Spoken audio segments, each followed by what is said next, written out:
Welcome to Colton Hall in Monterey, California, site of the territory's first constitutional convention in 1849.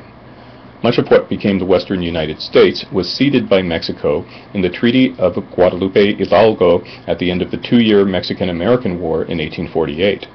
In this introductory visit to Colton Hall, you'll begin to get the look and feel of the place where California went from territory to state and hear a bit of one delegate's story.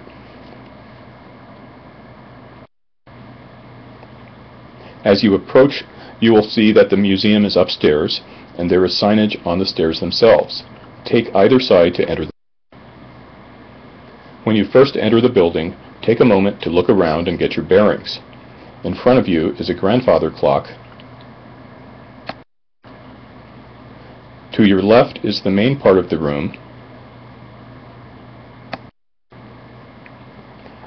and to your right is a spectator's area. Pause the recording and look around the main room.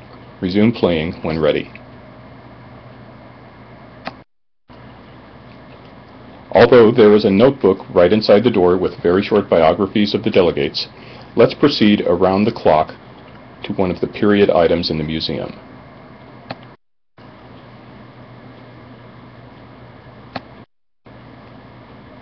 Immediately behind the clock is the original delegate sign-in sheet from September 1849. The 48 delegates included Californios, U.S. citizens, and Europeans.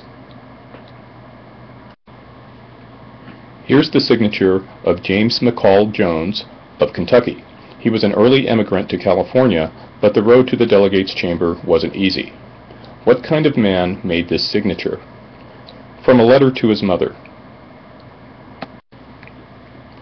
I very soon found out that this idea of canvassing in a week a district 200 miles long and 1 broad,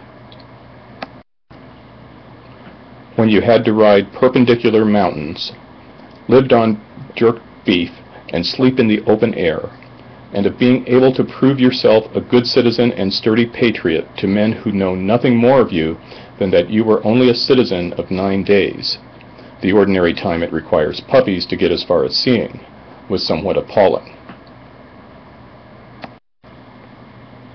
Picture me, then, 7 days before the election, mounted upon a staid and sober-going mule, wending my way to the diggings, mummified with a blanket, provision bag, and letter of introduction, and armed with a brandy bottle and an enormous pair of Mexican spurs.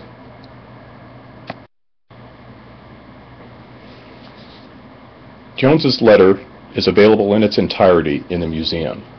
Remember, every signature tells a story.